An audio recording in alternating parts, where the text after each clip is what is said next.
Uh, Good evening. I'm Gary Schaefer, Director of Glendale Library Arts and Culture. We're delighted to have you all with us here. Thank you for joining us for this event, which is part of our series, Be the Change, Inclusion, Diversity, Equity, and Anti-Racism. Be the Change events build collective understanding of systemic racism, elevate the voices of stories of Black, Indigenous, and people of color, and inspire our community to be the change. The series is generously supported by the City of Glendale Arts and Culture Commission. Tonight, in honor of Armenian History Month, we are pleased to be hosting Shahé Mankerian and Nancy Kricorian. Shahé is the principal of St. Gregory, Alfred, and Marguerite Josepian School in Pasadena, Josepian, my apologies, in Pasadena, California. Currently, he serves on the board of directors at the International Armenian Literary Alliance.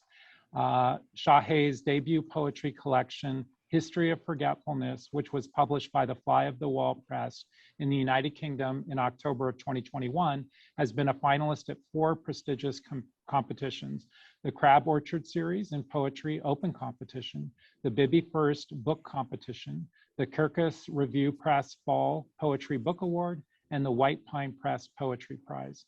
Nancy is the author of the novels Zabel, Dreams of Bread and Fire, and All the Light There Was. Her essays and poems have appeared in the Los Angeles Review of Books Quarterly, Guernica, Parnassus, Minnesota Review, the Mississippi Review, and other journals.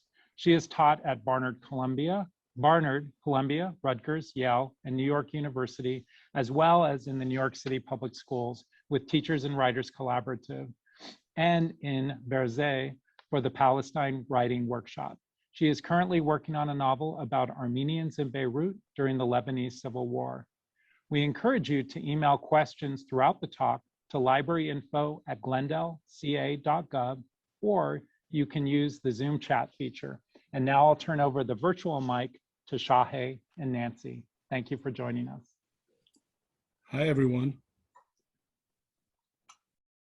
Hey, everybody. Welcome to this conversation tonight about Shahé's new book, History of Forgetfulness. Shahé and I have a sort of connection around this book and around the neighborhood this book takes place in, because my new novel is set also in this neighborhood, which is Nor Hajan in Beirut. And tonight we're going to show, Shahé's put together a little slideshow with some photos of Old Hajan, which is where many of the people who lived in New or Nor Hajan came from. And then we'll talk about the Lebanese Civil War, his experience, and he's going to read 7 poems from the book. And then at the end, we will have time to answer your questions. So hi, Nancy. Hi, Shahé. It's really great to talk with you. It's really, even though in some ways it's a tough subject, I really enjoyed reading your book. And I was thinking a lot, we talked last week, and I was thinking that in your book, each poem tells a story, and this provides the pleasures of narrative. And also because of your commitment to what you call filmable poetry, which I guess we could talk about that too, all the poems have a visual and a sort of visceral immediacy. Yeah, before we start talking about the book and the filmable poems and where the setting of the poems, I would like to thank the library for inviting us, Glendale Library and International Armenian Literary Alliance, both of us being part of on the board. And we would really like to thank Glendale Library Arts and Culture for inviting us and having us become sort of a partner in this endeavor. So thank you.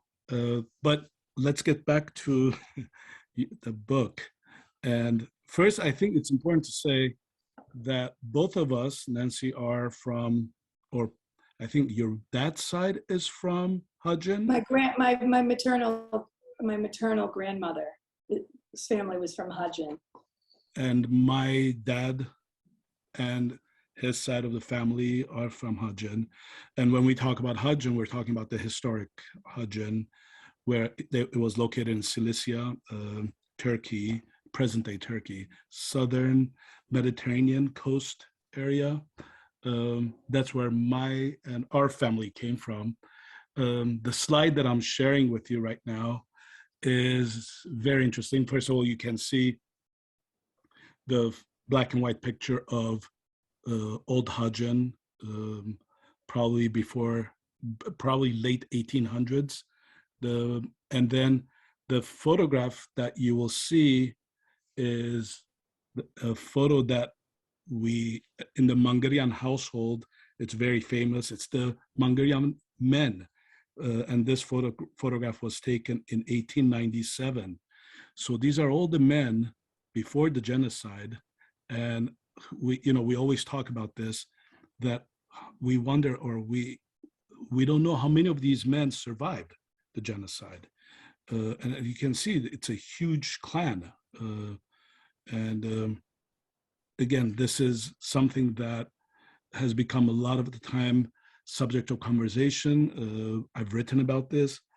You can write a poem about every single person in this photograph, who they are. You can make a fictional story about each one of them. But again, my father and myself are descendants of these men. And, the city that these men grew up in, Hajan, it's also interesting. If you look at the map, there's a river called Manger River. And that's obviously this Mankerian family was a big family in historic Hajan, that there even was a river named after them. So this is sort of like a backstory of where my family came from. Nancy, I would like you to share some stories about you. What do you know about your family? My grandmother's, it was actually my father's mother. Her maiden name was Kojababian, which is, my father's name was Kricorian, which is a super common name, but Kojababian, anyone who has that name, I'm related to. And this was a family in Hajan, and the story was that he was called Kojabab Big Daddy because he had 7 sons. And my grandmother was not, her mother and father left Hajan and went to Mersin, which is on the coast. Hajan is up in the mountains. My grandmother was born on the coast, but her whole family was originally from Hajan. And the thing that I found really interesting going to Nor Hajan in Beirut and learning, because it wasn't just Hajan, but all these different Cilician towns, there were a lot of people survived from this, from Cilicia, because it was not such a far trek to get to the Syrian desert from where they were. And then a lot of people who survived then ended up coming to Beirut. A lot of people came to Beirut, and they regrouped themselves with the people from the towns and the cities that they had come from. So there was an Hajan, they built Nor Hajan. There was Marash, they built Nord Marash. There was Sis, they built Nor Sis.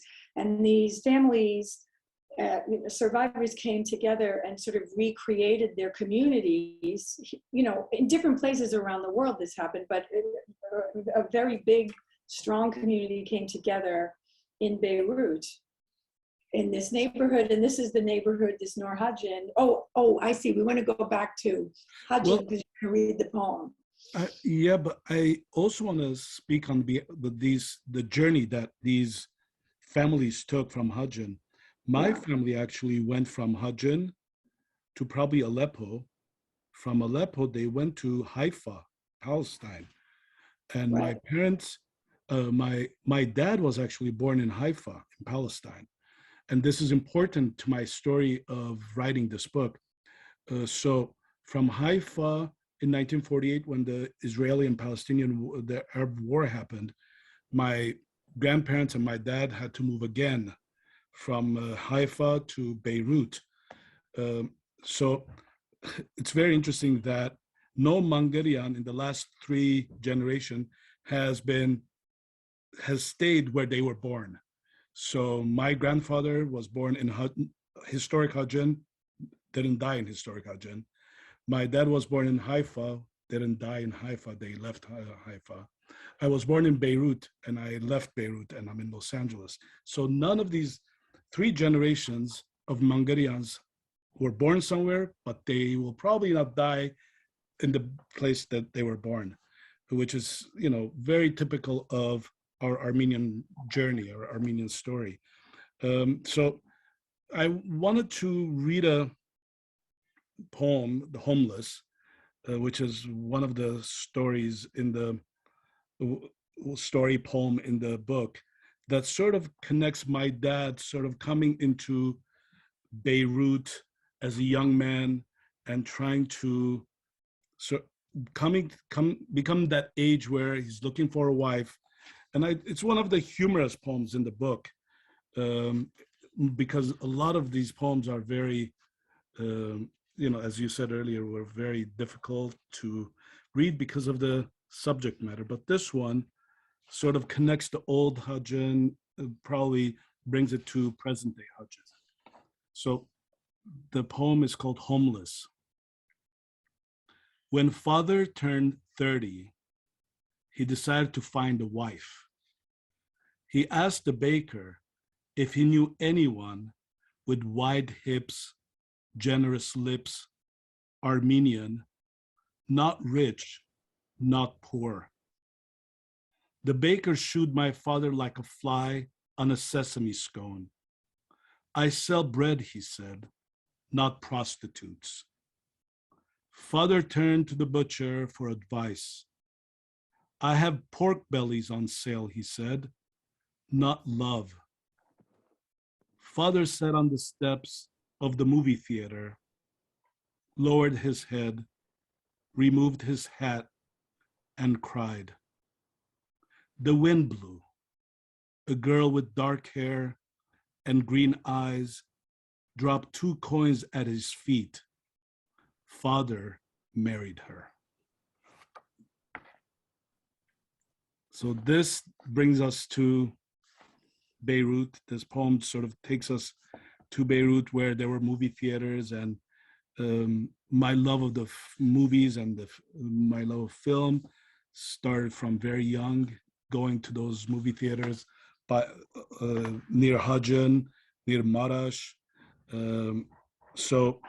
And I guess it has left some level of impact on me. So whenever I'm writing, is very much every single poem has to have that quality of a short film, a movie. And luckily, the teachers that I've had, poetry teachers, one of the teachers that is mentioned in the back of the book, Ron Kirchi, who interestingly was shortlisted for 2018 Academy nomination for animated short film. One of his poems was made into short animation. He was a great influence on me as a teacher, as a poetry teacher, that he always used to say, make sure that every line you write has to be filmable. So that left an impact on me, because every time I write, I have to make sure that every line, if there was a camera, that camera would be able to capture those lines. So, and there should not be confusion. There should not be, no one should sit, the director should not sit there and think, was this a white building, blue building? There should be no confusion. It should be like a script. So that's sort of how these filmable idea came about. And to this day, I stay very true to that writing of making sure that I'm choosing the right words so that it could capture a scene. And I think it slows you down as a writer also, which is, for a poet, it's something that you need to do. You have to really take it slow. We're looking at Nur Hajan. This is the neighborhood that you visited, Nancy, a number of times. Um, very interesting part of Beirut, very small. We were talking about that, Nancy, the other day, how small it is. It's like you were saying give me the description. Isn't it? It's something like like two streets, two blocks one direction and 4 blocks the other direction. Correct. And it's very much an Armenian. I mean, it's a little bit less so now. It was an Armenian village, fully an Armenian village, and I think that if you were within the interior of it, you probably 90% of the people were speaking Armenian. Absolutely. And when we're talking about streets, we're not talking about streets that we see in America. These are like tiny, they're pretty much alleys, most of them. And even the main street that runs through it is a very tiny, small street with buildings on both sides. And there's I think somebody else who grew up there, I met a number of people who grew up there and who said that, basically you had everything in there. You had a grocery, a meat cutter. I think it was the only thing you didn't have was you had a doctor, but I don't think you had a dentist. I think the dentist was was in Badawi or something, but everything else was interior. Absolutely. I mean, we had schools in there. There were at some point 3 schools in Hajan. We had a church, the main church. Basically, it's the center of Hajan was the church. That my school was underneath the church, between 2 alleys. Actually, we as students played in one of the alleys, and the girls, they divided the girls and the boys. The boys were in the alley and the girls were underneath the church where the foyer is. So the girls played there. And I remember boys used to try to sneak into the girls' playground. That was one of the challenges that we used to give each other. But it was going back, I visited Hajan and my school, and you walk in and you realize how tiny it was. Everything, shrinks. In your memory, your memory does funny things with space and size, but it was a very tiny, small school. The church was beautiful. We were altar boys in the church, I remember. And it was, looking back, it was one of the most enjoyable things that we did as kids, being altar boys. We just hung out on the altar, and just afterwards we, when, the church was over and we didn't have to go home, we were just hanging out in the alley, or we were running around. There was a guy who rented bicycles. I don't think he's there anymore, Matios. And we used to go to Matios's bicycle shop and rent bicycles and ride all over the neighborhood. But the poem that I really enjoy reading is the one called "We Broke Rulers to Avenge Our Bleeding Knuckles." I mean, everybody knows that growing up in Beirut, teachers, when they were disciplining us, they got the rulers out and we were beaten. Some teachers beat us severely, some not so. But to me, the poem that I would like to share with you that happened in this neighborhood, underneath the church, in the classroom, one of the classrooms. And it also talks about us being altar boys. I would like to read that scene and see if you see the filmable part of it. We broke rulers to avenge our bleeding knuckles. They shove us in line to investigate. My blue uniform feels tight, stiff. It's only Monday morning. I wonder if they'll catch us by Friday afternoon. I can't wiggle my toes in my uncle's hand-me-down shoes. He sells vinyl records near the bridge.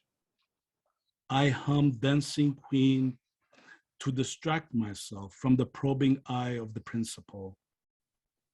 Mother made me eat 2 boiled eggs this morning. I taste leftovers tucked between the gaps of my teeth. I close my eyes to review the stupid poem I memorized the night before. They could never read my heart. We broke rulers as altar boys when we played hooky from church. We removed the window screen that separated the alley from the classroom. On Sundays, we were kings, but today we're questioned, threatened. They'll pull my sideburns, but I don't care. I would die first. They can give me 1,000 poems to memorize, 1,000,000 standards to write over and over. I will not break rulers. I will not break rulers. I will not break rulers.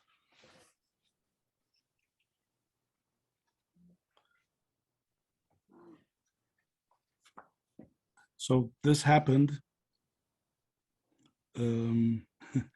This was one of the challenges that as altar boys we would make to one another, and to go down into the school on a Saturday or Sunday after church and sneak into the school and get rid of all the rulers.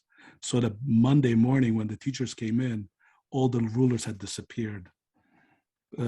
But they caught on. They realized that as one of us was actually responsible for breaking all those rulers. What other memories do you have of what was coming from the US, from Boston? I'm assuming coming to North Hajan was pretty strange for you, like the neighborhood and the electrical. I mean, I don't know. I mean, it was different because it was in Beirut, and so I don't know Arabic, and there was a lot of Arabic being spoken around. But I grew up in Watertown, East Watertown, Massachusetts, which was it wasn't so small and people weren't so close together. But on the street that I grew up in, East Watertown, there were maybe 12 families on the street, and 7 of them were Armenian.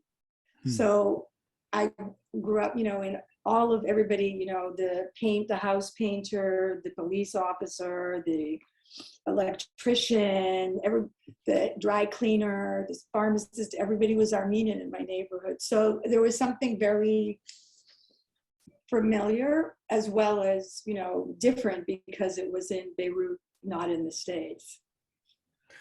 Do you remember when the Lebanese war started?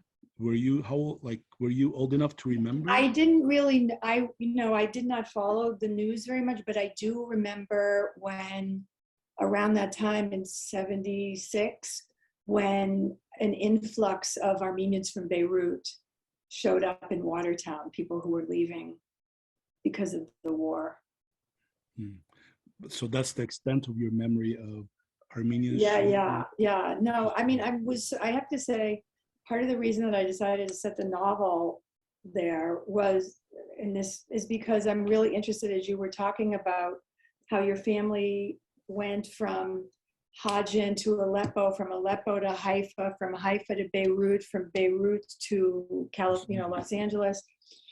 This idea, I'm really interested in post-genocide Armenian diaspora experience. And I was interested in writing about this experience of being driven sort of from place to place, almost like one of the epigraphs for my book is, have you ever heard a thrush sing while its nest burns in the wind, which is from Khalil Gibran. And sort of that experience is what interests me. Yeah, absolutely. I mean, for us growing up, the war just started. There was a day where it was, business as usual, and then all of a sudden, it just started. The war. Bombings started. We started hearing guns and the rat-a-tat-tat. We saw phalangists. We saw Palestinians. Things just escalated real fast from being a very peaceful life to something all of a sudden becoming quickly exploding into something major. So my memory is very vivid when it comes to the war and when it comes to what happened in our neighborhood. So I grew up not walking distance from Hajan. This is sort of like in between Hajan and Marmachayel. Marmachayel is another neighborhood very close by. So we were right in between those two districts of Hajan and Marmachayel. And interestingly enough, you captured my building where I grew up when you went. It wasn't an accident, Shahé. I don't know if you remember, we were communicating and I asked Right. you and you described it and I went and looked for it. And the funny thing is, this was probably like 20 years after I left Beirut. And I described it to you as a white building with blue shutters. And it was still there. White building, blue shutters, no paint, has been no upgrades. It's just there. And you can see in the screen the white building with blue shutters, 3 stories high. And I grew up on the second floor of that building. I mean, that balcony was literally our cinema. Like we would, my dad, my mom would, there used to be a table outside, a small coffee table, and we would sit there and watch what was going on the street. And a lot happened on the street. It was busy. It was, again, very tight. Taxis would go by and jeeps and tanks. A lot happened on that street. So imagine growing up as those formative years as a young man, watching with 3 brothers, watching what was happening on the street. One of my most disturbing memories I think I have from that second story balcony is we were watching, or we were playing on our balcony, and then all of a sudden we started hearing fire. I mean, the guns, they started shooting guns into the air. And, the smart thing would have been to go inside, not to just stay there and watch what's happening. But being kids, we just stood there and watched, and we saw these group of men walking down the street, and then a car, a Mercedes, just was dragging a man, Palestinian, dragging right down the middle of that street. And we just sat there and watched. And mom and dad were not home. And that was another interesting thing, that they would just leave us. Dad would go to work. Mom probably went to a neighbor's house to have coffee. And, 3 of us, my younger brother was even, in his, probably was 6, 7 years old. And we were watching a man being dragged down the street. So scenes like that was where things became very intense, disturbing, real fast. Yet writing this book, we were still kids. I mean, kids were still doing things that kids would do. Like, the poem that I want to read is Crime of War on page 39, which describes that dichotomy of being a child and committing some serious crime as a child on a poor newspaper man who's trying to sell newspaper right on that sidewalk in front of that building. It's called Crimes of War. The albino newspaper boy stammered as he read the names of the massacred below our bedroom window. My brother taunted me to take father's bottle of urine, still full, underneath the nightstand. He pushed me through the stained curtains of the balcony. The albino continued to recite names. Muhammad Sadiq. Over the railing, I gripped the neck of the bottle directly above his head, steadied my hand, and then emptied the urine. Allah destroy your house, he kept screaming. But we doubled over with laughter, seized the limp skirt of the curtains like lepers, latching onto powdered shrouds of shame. So that, I mean, we were being kids, and, we were trying to still find ways to amuse ourselves. But, the tragedy of, and it almost, to me, it feels like we watched so many inhumane things happening to us as we were witness to it, that that act of dumping urine on this poor newspaper man was just a moment of fun and enjoyment. So that's the building. That's one of the memories that I've had there.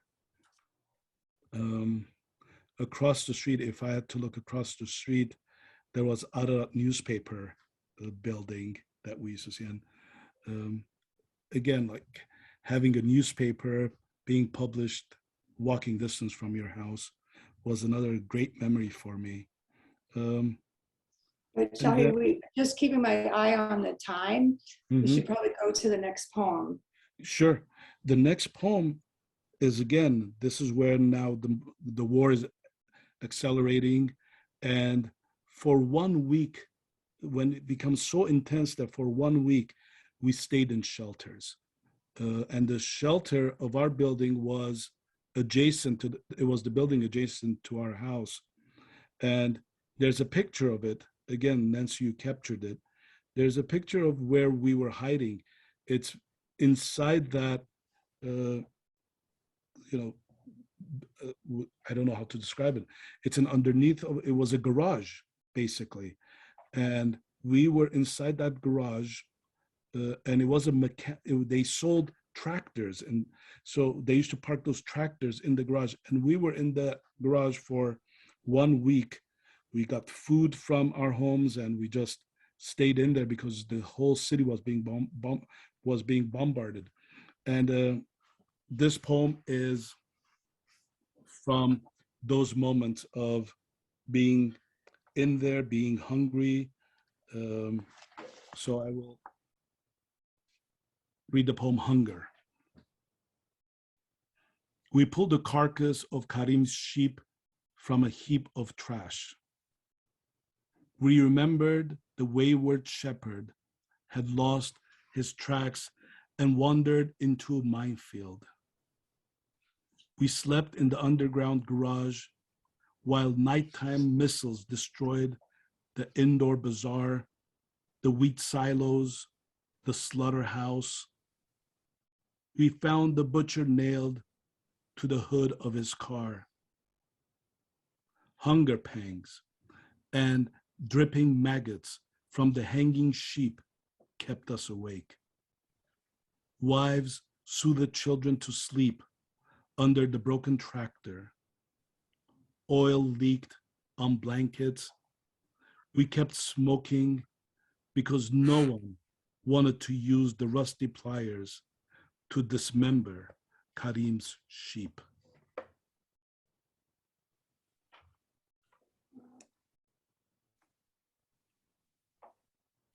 It's very intense and very vivid. And I talked to you about this, and when you just said the wheat silos, was that from the Bakalian's factory? Probably. I mean, again, as kids, you don't understand geography when you're growing up in Beirut. So this is all basically hearsay. What dad would say, oh, those are the silos they're burning the silos. Or mom would say, that's the butcher's shop. So this is like hearsay. A lot of the things that as kids you remember is because the adults were talking about it. I shifted to the next slide, which is the bridge by our house. And this bridge was infamous. And we, as kids, we even played on this bridge. This is a railroad bridge that was no longer in service. There were no railroads running. There were no trains running during the war. So we played running across that bridge, going from one side to the other, daring each other to run over this bridge. And we could see this bridge from our balcony. But it almost like becomes a symbol in my book of the divide. The bridge becomes very symbolic. I think the word bridge appears in the book maybe a dozen times. And the sadly, this bridge, outlasted the war. But then recently, about a few years back, a truck was going underneath it and ran into it, and this whole bridge just came down. So it's not there anymore. But again, I love how it was just in the middle of the city like this, and it just captured my imagination as a child. I would like to read a poem that pretty much takes place underneath the bridge. It's called That Summer. That summer, while playing hide and seek beneath the railroad bridge, we found her bicycle before we found her shoes. Her body had a shape, still dressed, sun-dried, but green with algae. Who was she? A sewer creek was near. A leech was her third eye. We found the bullet holes. Sniper had a field day locating her spine. Gibran was close at hand. The prophet warped, unleashed out of the backpack, torn to pieces. Not the book, but pages from her life, unread, incomplete, cold.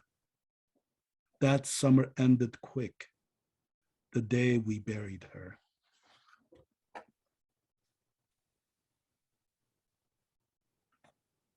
So that's my bridge story. Wow. But I think that that's you really capture the experience of children in war, where it's like the daily life continues, but then there are these ruptures where this death is sort of, like breaks through the normalcy of your day here. It's very intense. It does, but as an adult, you realize that there was a child whose life was cut short. But as a kid, it's a moment, you watch it, you walk by, or you continue your game of hide and seek or whatever you're doing. But it's years later that the adult voice, I think, realizes that how devastating, how traumatic these scenes were from the war. And, I think most of the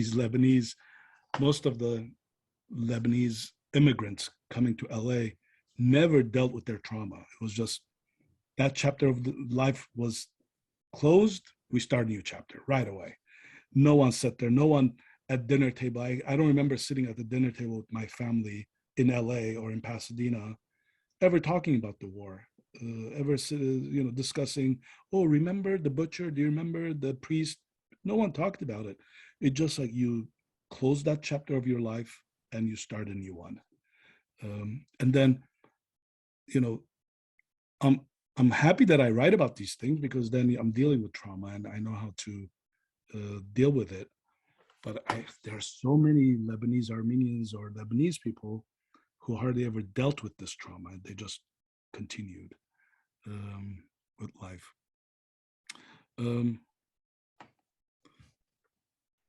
I want to go to this slide of images from the war, or images from growing up in Beirut, our neighborhood.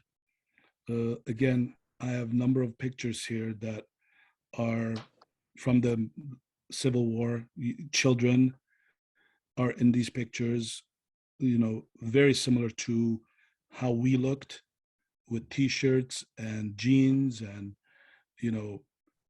playing war was part of our not only were we witnessing war, but we also played with guns, and we played with behind these makeshift where sandbags were, or these bomb craters were. So this was very much our life growing up. There are a number of pictures here that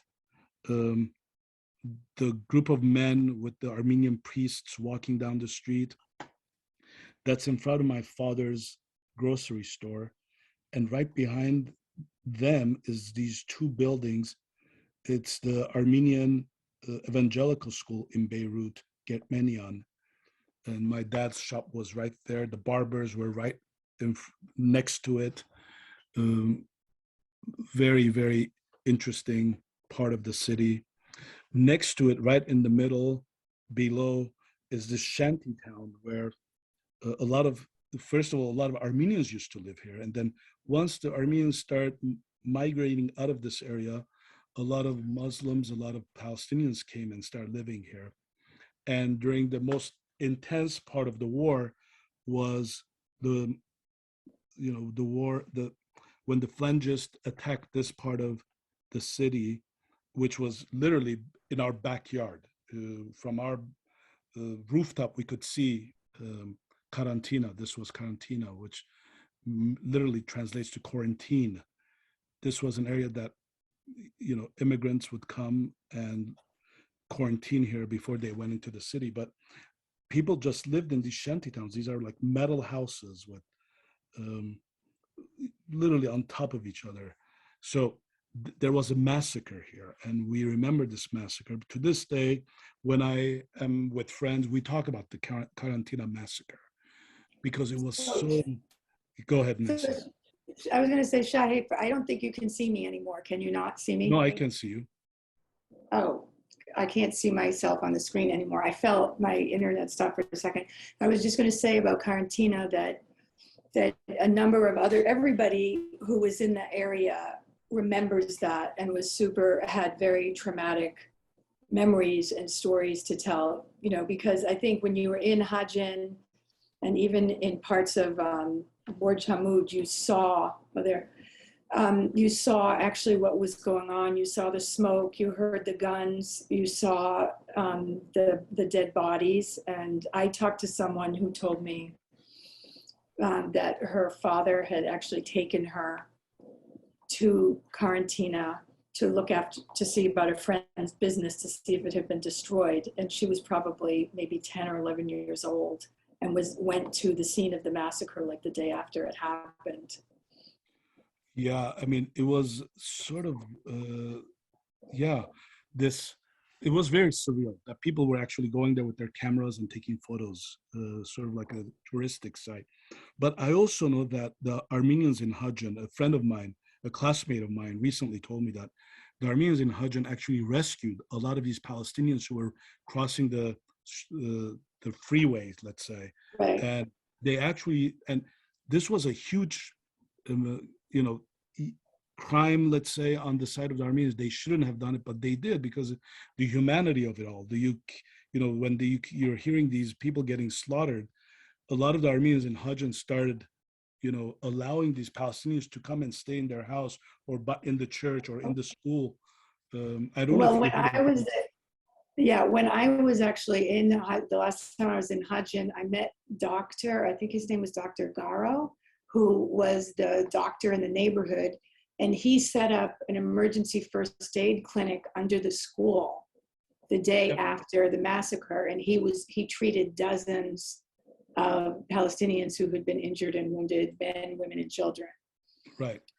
And, so I'm just worried. It's like 1:15, and we're supposed to leave a little time for Q&A. So maybe we could do these two poems and then and I'll read the La Quarantine. It's about Karentina Massacre, where my father sort of tried to drown the voices and the sound that was coming from Karentina with music. And my father was a huge lover of classical music, so you will see the references of it. La Quarantine. During the Karentina Massacre, father wired the stereo directly to the generator in the basement so that he could block the bloodshed with the requiem. From our bedroom window, the rise of the satanic smoke swallowed the Palestinian shanty town. Amadeus seemed demure next to the screaming children. Father pulled the abajurs and demanded we give Mozart our attention. The timpani competed with the rat-a-tat-tat of Kalashnikovs. I felt lightheaded from the mazout fumes of the generator. Son, listen. Kyrie eleison, Christe eleison. I preferred the sirens over the harrowing howl of the angels concocted by Wolfgang. Yeah, it was, and the last poem I want to close this part of our conversation is, you see a minaret, a mosque, sort of fallen on another building. That photograph reminded me of a mosque that we used to play in as kids. So I would like to close the evening with this poem, The Last Mosque, and it's dedicated to a friend named Avo. The Last Mosque. When we heard the planes approach from the distance, Avo yelled in Armenian, "You guys, come out, the planes." He couldn't finish his sentence. We heard the first bomb explode near the bridge. I slid behind a curtain that smelled of mildew and urine. I didn't want to come out. The stained windows rattled during hide and seek. They always targeted me first. I didn't want to be found. "Come out," Avo yelled. "I'm not playing anymore." No one moved. In this abandoned house of worship, all 5 of us found a corner. Allah will protect us, I thought. Bombs won't destroy a minaret. Avo kept begging, "Guys, come out, please. It's not funny anymore." No one moved. The explosion set off sirens and car alarms. Allah is with us. Allah is with us. The mosque was our hiding place, even though I was a good Christian boy. The final explosion silenced everything, even Avo's voice. I'll end here.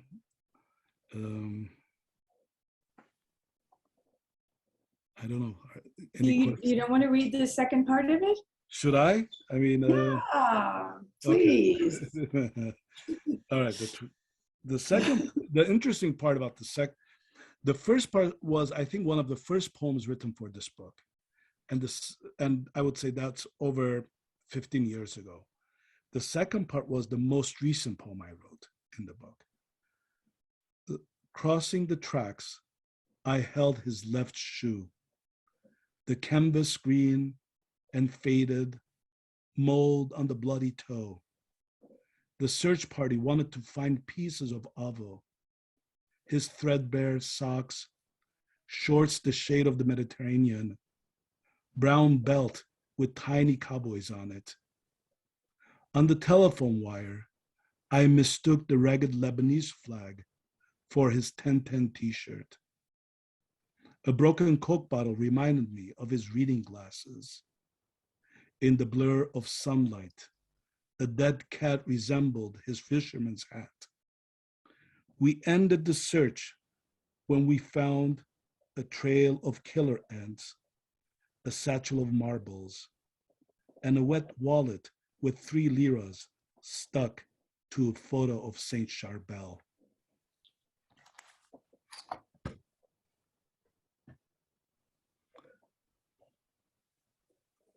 So, any questions, Nancy? Or Yeah, I'm not seeing any.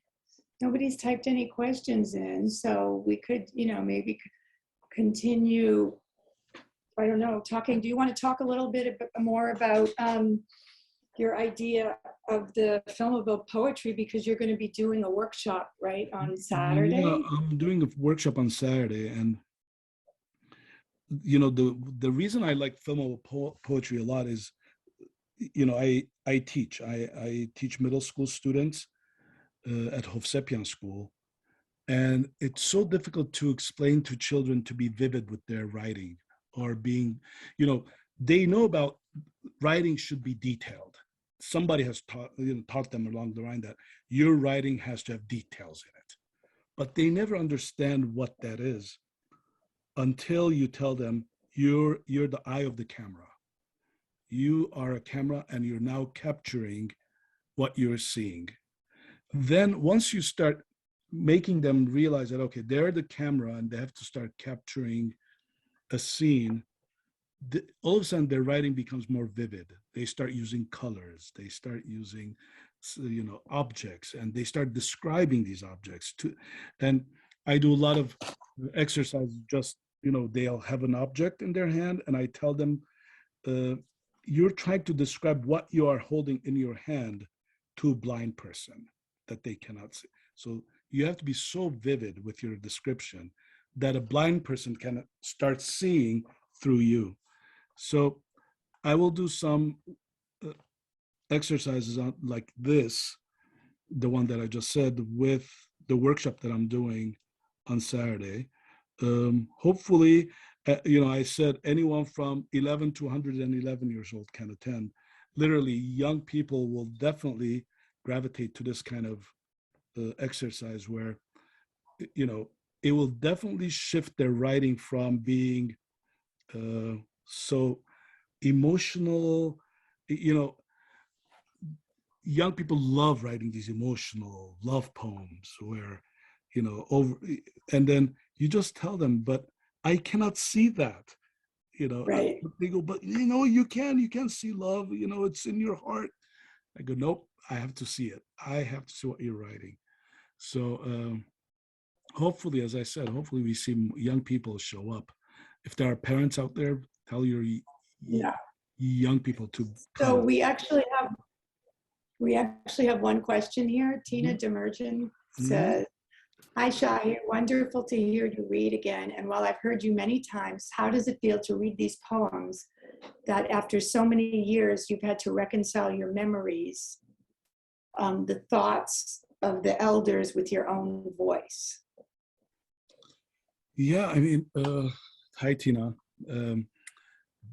It's definitely, when you are writing, when I was writing a number of these poems and you're, in your quiet, in this solitude where you're just trying to remember. And there are moments, there are scenes, and there are some events that you've blocked it as a child, and you start forcing yourself to tap into them.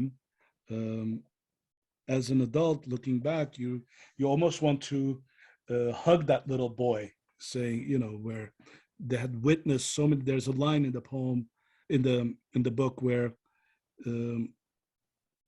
he saw death before he could live. And these are kids who, barely start living life, and they experience death. And that part of me, that part of the exploration of that part is very difficult, where you realize that, these children were affected by these scenes forever.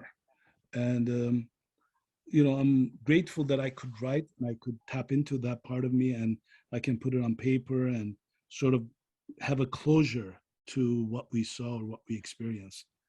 But as I said earlier, There's another, go ahead, yes. yeah, I was just going to say another related question from Rafi Vartanyan. He said, "Thank you, Shahé, for this incredible collection. Similar to Tina's great question, I'm curious what writing and publishing these poems had helped you understand about your experience as a youth, and how has publishing this work changed or not changed you as a writer?" And this is probably, probably the last question. I think we have like 5 more minutes. Yeah, hi, Rafi. I don't know if it changed me. It's definitely sort of the idea of closure is, definitely I felt a sense of closure this part of my life. And, I'm working on a second book where I'm dealing with being an immigrant in Los Angeles, or coming to a new world. And those feelings of, that transfer from old world to new world.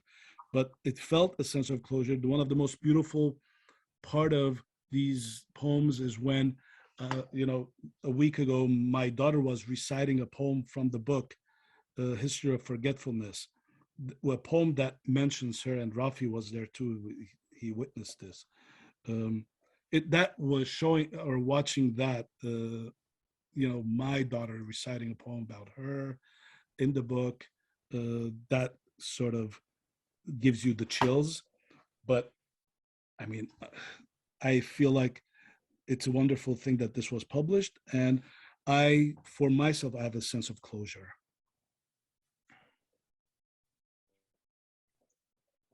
Wow. I'm sorry, there is one more question. I think we have I'm looking at it too. Hi, Shahé, thank you.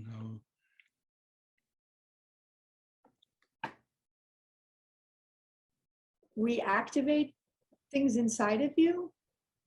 Or If any reactions has your... Yeah, I mean, it's very similar. It says, how, if any reactions has your physical body had in reliving these traumas and finding closure? Yeah, I mean, definitely there were moments of becoming that 12-year-old, that 11-year-old, and getting into the mindset of that 11-year-old or 10-year-old. It is very difficult, very heart-wrenching to become that child, even though that child is you. But I almost felt like I had to go there. I had to actually get into the mind of that child and see the world one more time through his lens and make sense of it, make sense of what I witnessed. Because as I said, as a 12-year-old, you don't think about those things. You're just being a child. You're just living for the moment. It's when you become an adult that you should have more sense of reflection and distance, which becomes more clear to you what it is that you're trying to put closure to. So that's a great question. Thank you. well, Shahé, I wanted to really thank you for the beautiful reading and for the conversation.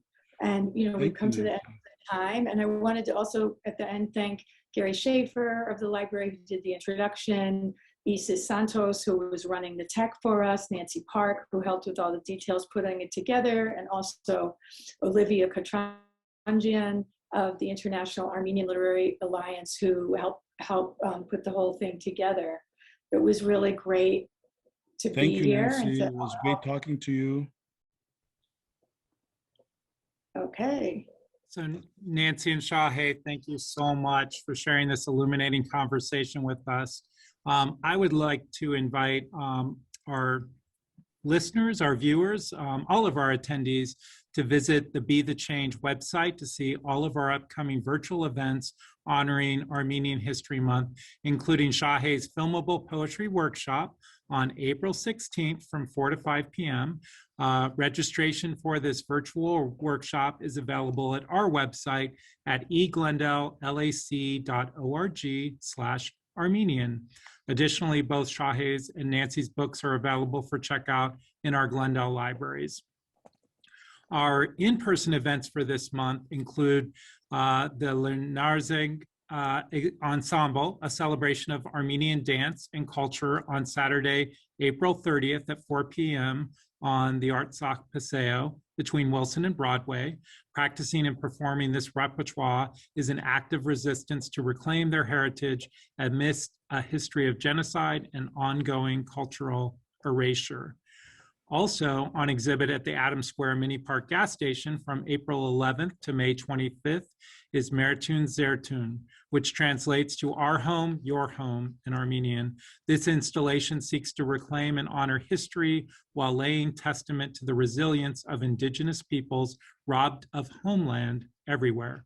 The Armenian Diaspora Community Quilt features artwork from Glendale residents, as well as Armenians from 20 American cities and 4 cities internationally, reflecting on what home means to them. Also, watch the Be the Change website for more information about our upcoming events in honor of Asian American and Pacific Islander Heritage Month and Pride Month.